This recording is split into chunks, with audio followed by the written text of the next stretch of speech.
इसी पर बात करेंगे। Senior anchor person Muneeb Farooq हमें ज्वाइन कर चुके हैं। मुनीब, 10-10 साल कैद की सजा सुनाई गई है। बानी पीटीआई और शाह महमूद कुरैशी दोनों को क्या कमेंट करेंगे? बहुत शुक्रिया। देखिए, ये एक बहुत बड़ी डेवलपमेंट है और जिस तेजी से ये ट्रायल आखिर में चलाया गया और जिस तरह से एक तासुर सामने आया, देखिए इस बात में तो कोई खैर गुंजाइश नहीं है कि तहरीक इंसाफ के बानी चेयरमैन ने एक सेंसिटिव मामले को अपनी सियासी एक्सपीरियंस के लिए इस्तेमाल किया, उस पर सियासत करने की कोशिश की। लेकिन जिस क्वांटम की सजा दी गई है, मुझे बहसियत एक कानून के तालिब इल्म के उस पर तशवीश भी है, क्योंकि अगर तो तफसीली फैसले में ये अदालत शवाहिद की बुनियाद पर लिख पाती है और लिख सकती है, सब्सटैंशिएट कर सकती है कि इमरान खान ने कोई मुल्क दुश्मनी की है या किसी दुश्मन मुल्क को फायदा पहुंचाया है या इसका कोई वाज़ेह सबूत मौजूद है, फिर तो चले, इस सजा का क्वांटम जस्टिफाई होता है। लेकिन अगर महज इसलिए कि एक सरकारी नौयत के मामले को, एक रियासती नौयत के मामले को सियासत के लिए इस्तेमाल किया गया तो उस पर 10 साल सजा, ये यकीनी तौर पर एक बड़ी सख्त सजा है और for all times to come एक बड़ा खतरनाक प्रेसिडेंट भी है जो कि सेट किया गया है। लेकिन क्योंकि पाकिस्तान तहरीक इंसाफ और इमरान खान से ताल्लुक रखते हुए इस वक्त और बहुत से कंट्रीब्यूटिंग फैक्टर्स हैं, वो भी अपनी जगह मौजूद हैं। पाकिस्तान तहरीक इंसाफ या इमरान खान साहब ने अपने लिए मसाइल खुद भी बहुत से ज्यादा बढ़ाए हैं, लेकिन क्योंकि ये ट्रायल कोर्ट की सजा है, इसके खिलाफ यकीनी तौर पर अपील भी होगी और अपील की स्टेज पर फिर जब ये फैसला आएगा तो पता लगेगा कि अदालत ने किन जो शवाहिद है उनकी बुनियाद पर यह सजा का तयन किया है। एक बात ज़हन में रखिए कि 2 से 3 मेन प्रोसिक्यूशन विटनेसेस थे जो कि साबिक सेक्रेटरी खारजा, साबिक एम्बेसडर, उनकी गवाहियां बहुत अहमियत रखती थी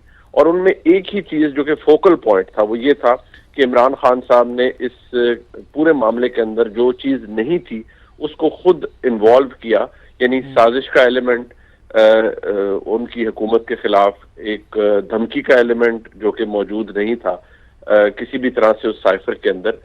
ये वो चीजें हैं जो कि इमरान खान साहब ने खुद इसके अंदर बनाई या बताई या उनको पेश किया और रियासत के लिए भी चले हजीमत का बायस बने। वो यकीनी तौर पर अपनी हुकूमत को बचाने के लिए भी उन्होंने एक लास्ट डिच एफर्ट की। इसी में उन्होंने पाकिस्तान के रियासती इदारों के ऊपर भी बहुत सी दुश्मन दराजी की।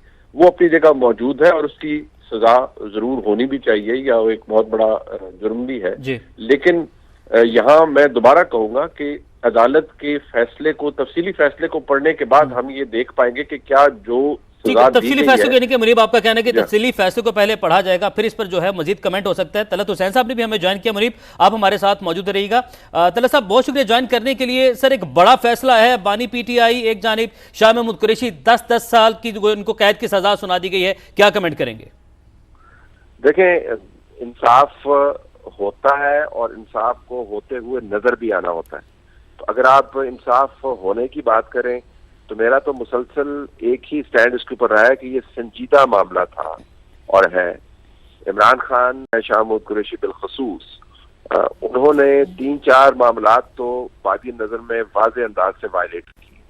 साइफर को घुमाना, साइफर के मंदरजात को पब्लिक करना, उन मंदरजात के गिर्द साजिश का बयानिया बुनना और फिर उसको अपने सियासी बयानिए के अंदर इस्तेमाल करना, ये बड़े संजीदा मामलात हैं।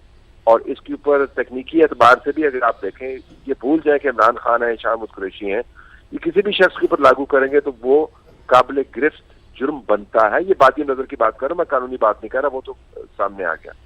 मुनीब ने बिल्कुल ठीक बात की कि आखिर में आके जिस तरीके से इस केस को पहिए लगते हुए नजर आए, उसमें फिर दूसरा मामला आएगा कि क्या नजर आया है कि इंसाफ हुआ है। वहां पर पाकिस्तान तहरीक इंसाफ अपना बयानिया चलाएगी कि इसको बहुत जल्दी लपेटा गया इस केस को। जो रियासत की तरफ से जिरा करने वाले वकला की तैनाती थी उसको उन्होंने चैलेंज किया। रात को बैरिस्टर गौर ने बड़ी लंबी चौड़ी प्रेस कॉन्फ्रेंस की, उसके अंदर उन्होंने मुकदमा पेश किया। आज इमरान खान की तरफ से अपने ट्विटर अकाउंट से ट्वीट्स जारी किए गए कि जी देखिए, जो कुछ भी हो ये बिल्कुल फारिग मुकदमा है। तो मेरे ख्याल में जो जिस तरीके से इसको कंक्लूड किया गया है उसके अंदर आपको सुकम नजर आते हैं और उसको पाकिस्तान तहरीक इंसाफ जो इस्तेमाल करेगी। लेकिन ये कोई नहीं कह सकता कि ये साइफर का मामला जो है वो इतना सादा मामला है कि आप उससे सरफे नजर करें, क्योंकि इलेक्शन के दिन है, क्योंकि इमरान खान इसमें इन्वॉल्व है, क्योंकि पीटीआई कह रही है कि हमारे साथ इंसाफ नहीं हो रहा। तो अगर आप इस तरीके से सरकारी दस्तावेजात को इस बात से कतर नजर कि उनके अंदर क्या लिखा हुआ है, लहरा लहरा कर एक साजिश का बयानिया बुने और पाकिस्तान के अंदर गुमराही फैलाएं और बैनुल-अक़वामी ताल्लुकात में सुदकी का बायस बने, तो मेरे ख्याल में वो काबिल गिरफ्त चीज है। लेकिन जिस अंदाज से ये किया गया उसमें बड़ी गुंजाइश है पीटीआई के लिए कि इसको मीडिया के अंदर उधेड़े और लेताड़े। सही, ठीक है। तलत साहब साथ रहेगा। नदीम मलिक साहब भी हमें ज्वाइन कर चुके हैं। नदीम साहब, ये यकीनन कोई इंतहाई सादा मामला नहीं था, कोई आसान नहीं था, बड़ा ही कॉम्प्लिकेटेड ये केस था, जिसमें अब हमने देखा कि फाइनली जो हुक्म आया, जो इसका हमें फैसला नजर आया, वो ये कि बानी पीटीआई, शाह महमूद कुरैशी दोनों को 10-10 साल कैद की सजा सुनाई गई है। क्या कॉमेंट करेंगे मलिक साहब? मैं तो इसको बिल्कुल सही नहीं मानता। इस फैसले सियासी बुनियादों पर किया गया एक फैसला है और ये एक डन डील थी कि ये इंतखाबी अमल शुरू होने से पहले इमरान खान को इन्होंने सजा देनी है। साइफर केस में जितने भी नामनासिब रवैया इमरान खान का था, वो दुरुस्त रवैया नहीं था इमरान खान का, उसको सियासी बुनियादों पर उसने इस्तेमाल किया, लेकिन उसकी सजा ये बिल्कुल नहीं बनती। ये बिल्कुल वैसे ही था जैसे अकाउंट रिसीवेबल के ऊपर ये डन डील थी कि नवाज शरीफ को डिस्क्वालीफाई करना है। अभी भी ये डन डील थी, तय था कि इंतखाबात से पहले 10 साल की, 5 साल की, 12 साल की जो भी सजा ये सुना सकते थे वो सुनानी है, ताकि इंतखाबी अमल से एक तो यकीनी हो जाए कि इमरान खान बाहर रहेगा, 1-2 साल जेल में गुजारेगा, उसके बाद ये सजा कायम नहीं रह सकती। ये ऐसी सियासी बुनियादों पर दी गई सजाओं की कोई हैसियत नहीं होती। नवाज शरीफ के केस में सुप्रीम कोर्ट की सजा सुनाई हुई सजा थी, लाइफ टाइम डिस्क्वालिफिकेशन, वो सुप्रीम कोर्ट ने खुद ही खत्म कर दी है, तो ये सजा भी बरकरार नहीं रहेगी। लेकिन अफसोसनाक सूरत ये है कि हमारी अदालती तारीख से ऐसे फैसले सामने नजर आते हैं जिनको बाद में सिर्फ आप लकीर ही पीट सकते हैं, ये नहीं कह सकते कि काश ये ऐसा ना होता, वो हो चुका होता है। भुट्टो का केस का ट्रायल अभी लगा हुआ है 50 साल पुराने मुकदमे का, उसके ऊपर सुन रहे हैं कि जजों ने बैठ के कैसे एक वजीर आजम जो था उसको फांसी पर चढ़ा दिया। अब ये दूसरा मामला सामने आएगा, तो मैं तो इसकी मजम्मत करता हूँ, मुझे ये फैसला बिल्कुल पसंद नहीं है, अफसोसनाक फैसला है। ठीक है, अफसोसनाक फैसला ये कहना नदीम मलिक साहब का। मुनीब, आपकी जानिब बढ़ते हैं। जिस तरीके से हमारा जो तमाम पैनल है वो यही कह रहा है कि जिस तरीके से तमाम जो केस ये सुनाया गया, जिस तरीके से ये फैसला सुनाया गया है, ये फैसला रिवर्स भी हो सकता है। तो क्या वो कानूनी पहलू हैं जिनको पीटीआई उठा सकती है इस केस में, उन्हें हेल्प आउट कर सकती है आगे जाके? देखिए, बुनियाद इस जगह से पड़ती है कि आपके जो फैसला अदालत ने यानी इस ट्रायल कोर्ट ने दिया है उसमें क्या किन चीजों के ऊपर रिलाई किया गया है। मैं दोबारा अर्ज करूंगा कि अगर तो प्रोसिक्यूशन विटनेसेस के अकाउंट के ऊपर रिलाई किया गया है, यानी जो वहां से चीजें दी गई हैं, तो उससे ये तो चले बिल्कुल साबित होता है कि सियासी मामलात के लिए इस्तेमाल किया गया, जो चीज नहीं थी उसको बीच में ठोसा गया, सब कुछ किया गया। लेकिन उसके अलावा जो क्वांटम है, जो यानी कि सजा कितनी बड़ी है, यानी 10 साल की सजा, ये कोई छोटी सजा नहीं है। इसके ऊपर ये एक बड़ा सीरियस जुर्म है।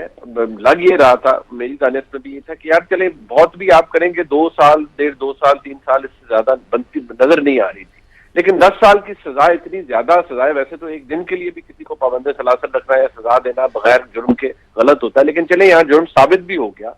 मेरा सिर्फ नुक्ता नजर एक है कि जब ये फैसला आएगा तो उसमें फैसले के अंदर कितना मजबूत फैसला है या ये कितना कमजोर फैसला होगा कि अदालत जब ट्रायल कोर्ट से हाई कोर्ट के अंदर ये मामला जाएगा यकीनी तौर पर, तो वहां पर इस फैसले को खदेड़ा जाएगा, इसके अंदर जो कानूनी सुकम है उनको निकाला जाएगा और उसी की बेसिस पे इस फैसले को कलअदम कराने की कोशिश की जाएगी। लेकिन क्योंकि अभी इस वक्त माहौल ये है कि हम इंतखाबात से महज 8-9 दिन की दूरी पर है और इमरान खान साहब इसके खिलाफ इसके खिलाफ अपील भी अप्लाई करते हैं, तो उसमें भी टाइम लगेगा।